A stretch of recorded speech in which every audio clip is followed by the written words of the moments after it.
Peace be to all. I hope everybody's having a beautiful, wonderful, and marvelous day. I hope everybody's enjoying how spring is starting off. I hope everybody's in their garden, having fun, just experimenting with new things. That's the beauty of gardening. Each year that comes around, or even each season that comes around, there is something different that can be grown, and also something different that can be tried. Change is an ongoing thing. It doesn't just stop in one moment. It's going on for a lifetime. That is something that my father told me recently, and I just wanted to share that with y'all, because no matter what we do on this earth, there's always change. I just wanted to make this video this time to do a garden tour to show y'all how the garden has been going since the last video. I also made another raised bed. I know I keep talking to y'all. I'm gonna show y'all how to make these raised beds, but I still haven't had the chance to just sit down and show y'all. But this is the one that I made most recently. We finna get into this little garden tour. I'm gonna start in the front yard, and then I'm gonna make my way back. This might be a little longer video, so sit down, strap in, get you some tea, make you some tea while you watching this video. So this is the front yard. This is an area that I'm gonna start working on, because there's a lot of soil erosion here, as y'all could see, and there's not that much grass. So what I've been doing is I've been throwing a whole bunch of wildflower seeds and whatnot. I need to come back through and throw some compost on top, just so there's a little extra nutrition. But what I do have planted in the ground already right here is a Mexican mint marigold. Oh, look at a friend. A friend. That's a pretty red. But yeah, just the beauty of nature. We also had a rain recently, so I've been collecting a whole lot of rainwater out here. I have this other bed too. So these are zinnias, and then this is calendula. So all of these right here, these zinnias are the candy cane zinnias, my favorite ones. A couple of these I saved from seed, and then a couple of them I started from seeds I had from last year. Also got an herb bed going right here. Right now, we just got zinnias at the top. These are all zinnias. Not exactly sure what kind. And then also, we will be planting these at the land that I work for with the nonprofit. So this is a coral berry, and then this is a prairie verbena. This one can do good in the shade, and then this one is very drought tolerant as a ground cover. So that's why I chose these two to try to plant this year. We will be planting these in the ground in Central Texas, and they should do okay. And now in this bed, what we have, I have some zinnias right here as well. And then I have some cosmos back here. And then I also sprinkled some ground cherry seeds in here. So hopefully those pop up. I haven't had much germination success with those this year. And it also is my first year to even try them. I also have a snapdragon here in the ground. It's doing pretty good. Couple leaves done fell off. I mean, couple flowers done fell off, but look at that. Snapdragon, hey. And so also, I planted something in the ground back here as well. I planted some beans and some okra. So I don't see the okra popping up yet. So maybe the okra is being a little too cool for it to pop through. But here are a couple beans, and I'm gonna have to make sure that I stay weeding this area, because these weeds could potentially take over the beans. More rainwater, and now we gonna move into the backyard. More rainwater. More rainwater. And so now we finna do the official tour of the backyard.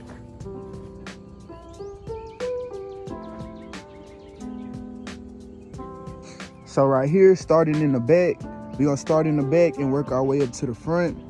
These two, I have two borage that I planted in the ground. I had started them from seed, and then I transferred them out here. And then this right here is stevia or sweet leaf.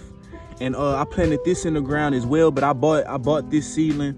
And I'm also experimenting, seeing if a couple peas could grow in the ground. I planted some hot peppers, direct sowed them in the ground right here. I'm not seeing anything popping up, but we're gonna stay tuned. Around this tree right here, I planted some comfrey. And then I also have this tarragon. I keep trying to remember whether or not this one is tarragon and the one in the front is tarragon or Mexican mint marigold. I know I got one of each, but I'm also trying to determine whether or not they even just the same plant, because they smell so much alike and their flowers are very similar. So the next thing we got going back here, got some squash. So this is a specific type of squash. I didn't label it, but once they start growing, I'll know. This is squash. Put some peas in the corner. Then I got some pole beans around. So those right there, they're called rattlesnake beans, rattlesnake pole beans. And then right here, I have some bush beans, some drought tolerant bush beans, as well as some more squash. Right here are yard long beans from seeds that I've been saving over the years. And then some more squash and peas. Now, this does look a bit crowded right now, but a couple of these I will probably end up breaking off and pulling out. But for right now, I'm gonna just let the bed do what it's gonna do, and the strong will survive. Right here, I had dug something in the ground. I had dug out a little row in the ground and I put compost in it. So right here, I planted beans and okra. I planted pole beans and okra, the scarlet runner beans, and then red okra. So I had started sprouting those in a paper towel so that whenever, because I knew they were going in the ground that tends to be very compacted. So what I did was I pre-sprouted them with a paper towel and a bag. And from that, since they already were sprouted, that's when I planted them in the ground so they'd have a better chance of surviving. Right here, I have this sage plant that this part seems to be going to seed. I've never seen sage go to seed in person, in real life. So this right here is very beautiful to me. And then down here, we got some new growth. This sage right here, I actually started from a cutting myself. The cutting was no bigger than probably this piece of the branch right here. I planted some butternut squash right here, and I had put compost and azomite in the hole just to try to keep up with the organic matter, because I did a home soil test for this soil and it doesn't seem to be reading the NPK, but it seems to be very alkaline. The soil here is very, very alkaline, so that might be why the soil test isn't able to pick up on the nutrients in the soil, because the nutrients aren't readily available because of the pH. So right here, I have onions, my onion bed. I done lost quite a few onions in this row right here because an ant pile has been trying to take over this bed. And so the first thing I used, I did hot water, did the hot water method. That's why this hole is right here, because I poured boiling hot water right here just to try to get them out. That didn't fully work. So after that, I sprinkled the whole area with diatomaceous earth. That kept them at bay for a while, but then it rained and now they're back. So I had went out and I had bought, I guess, a semi-organic ant bait, and all it has in it is spinosad, and basically it attracts the ants to it. It brings it to the mother eats it and dies. Here, I still have this rue growing strong, looking stronger than ever. Back here is the most recent raised bed that I built. I'm trying out a semi-square foot gardening method. I know I'm not doing it exactly by the book, but I am at least trying it. So I got eggplant, calendula, eggplant, strawberry, eggplant, strawberry.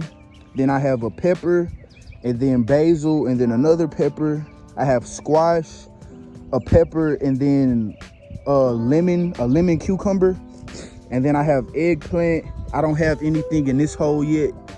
And then that's a pepper. Then I have eggplant there. And then right here, I put Malabar spinach. And I don't have nothing in this area yet either.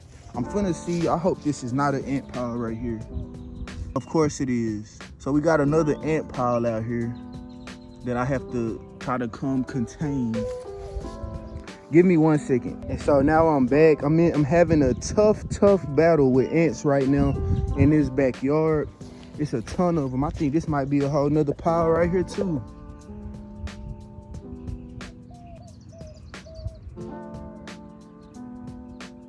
Yep, that's another pile right there. All right, give me 1 more second, guys. Peace. All right, I'm back again. So hopefully this helped kind of solve the problem. If anybody knows any 100% organic ways of getting rid of ants, please let me know down below in the comment section. I've tried grits, I've tried boiling hot water, I've tried just flooding them out every time I see them, I've tried kicking over the pile. If there is anything else y'all could give me as a suggestion, because now I'm having to, you know what I'm saying, kind of go the chemical route, and I don't really like those type of things. But ants is something that I don't play with. Ants is like really one of my arch nemesis ever since I got into gardening, because I love wearing flip-flops, and ants showed me that flip-flops may not be the best way to go when it comes to gardening all the time. But anyways, we got chamomile, eggplant, tomatoes, got the snapdragon in here, rosemary, a curry plant, and then some basil right here. Not sure what this is, but I'm gonna let it do its thing until I find out. Once again, got this clover in here, and then some radish. So basically what this will be used for is like teas, or even just adding it to the tops of my salads. Right here, check this out. Look at all them blooms on there. This is a Natchez blackberry, which is a Texas superstar. I've had this blackberry bush for about a year and a half. So now it's finally producing some flowers and whatnot. So I see some berries gonna be coming through pretty soon, and I'll be keeping y'all posted on that. Right here, got nasturtium, looking pretty good. So it's something going on with them, cause the ends keep burning like this and curling up. Not exactly sure what it is, but I'm gonna figure that out. Some basil, Swiss chard. This right here looks like comfrey, and I don't know how it got in here. Yeah, I don't know how this comfrey got inside this. I'm gonna have to dig that out. I don't want comfrey growing inside of one of my regular beds. Got some basil in here. Got some beets in here. Some old-timey blue collards. And then we got some radishes down here as well. Y'all can see them. So once I harvest these radishes, the collards will have some more room. Got some more comfrey in the ground, a tomato, more tomatoes. This one doing real good. Shiso leaf, or a sesame plant, I believe that's what it is. And then in here I had planted some loofah seeds that I had saved from last year. Oh, also in here I have some basil that's growing in there, and some Swiss chard. I'm gonna see if it could grow and survive and just tolerate the shade of this tomato plant. Parsnips, flame acanthus coming back. A collard green that I put in the ground. It's an experiment. I'm trying to see if some oregano could grow in the ground here. Rosemary. This lemon tree that I need to prune. Pineapple sage, the one that I had from last year, it didn't make it through the winter, so I had to get another one. This is a mulberry, a dwarf mulberry, coming back very nice. Bay laurel, which is for bay leaves. I've been harvesting this. It tastes so beautiful. Then started another moringa tree, because the one I tried to overwinter didn't make it. Comfrey, more comfrey. I had dug up some mullein and I had put them into these pots. And I'll probably end up, after they like kind of root in these pots, I'll probably end up taking them out and putting them directly into the ground. Here's a tomato that I planted directly in the ground. Here's a sage that I had started from a cutting a couple years ago, and it's still striving. Lemon balm. This is called mojito mint. Basil, I keep saying basil. Dill. This is thyme right here. Lemon balm, dill. This is another type of mint. Lavender, chamomile, rosemary. I've been having these out for the snails. It's been a whole bunch of snails around, and people say if you leave a beer can out or whatever, then you'll be able to they'll go into it and just die. So hopefully this does something. I haven't seen any snails around this area recently, so maybe it's doing its job. Some more oregano, some thyme, oregano again, more thyme, mullein, garlic chives, that lamb's ear, peppermint, epazote. This is a pepper, thyme, spice globe, basil, and then right here, this is a whole bunch of ashwagandha seeds that had fell from the ashwagandha plant from last year. Now I'm trying to see which one's gonna be the strongest. Hopefully it's one that's somewhat in the middle over here, but if not, I could at least dig out a couple and plant them in different areas. We got salad burnet, another calendula, lemon balm, another pepper, and then right here I believe these are zinnias. And then all of these plants in here I believe are just different plants. I don't know how they all ended up in this pot, but we'll see what happens. You guys bear with me, I need to go blow my nose real quick, so I'll be right back in the next clip. So right here I got some scallop squash that I planted from seed, some carrots in here, but I also sprinkled some mountain mint seeds in here to see if they'll pop through. This is the ground cherry, pepper. All of these are just very hot type of peppers. Trinidad pepper, scorpion pepper, ghost chili, just different ones. Another tomato, ashwagandha, another ashwagandha, and then these are some Texas natives and drought tolerant plants. Got two different grape vines. One is a muscadine grape, and then the other one is a Mustang grape.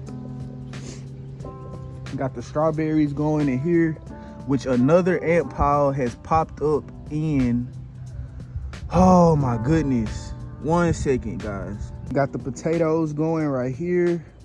These ants are really getting to me. I don't know what to do. Let me know, please. But yeah, these potatoes going. And then also just have all these seedlings over here. Some of these I bought, a lot of these I started all of these, started those, started all of those, bought these, bought those, and then bought those. Well, I wouldn't say bought, a lot of these were just donated and they're going into the community garden that I work with. And then right here, just another thing that I'm doing, this is Swiss chard, and then this is a couple squash in here. Then got the compost bin back here. I need to flip it and add a little bit more cardboard, but everything will work out pretty well. So now we're gonna get into the next section of the video. All right, so now I just wanted to sit down with y'all and talk to y'all a little bit about the gardening journey that I've been on. So since the beginning of the year, a lot of good things have been happening.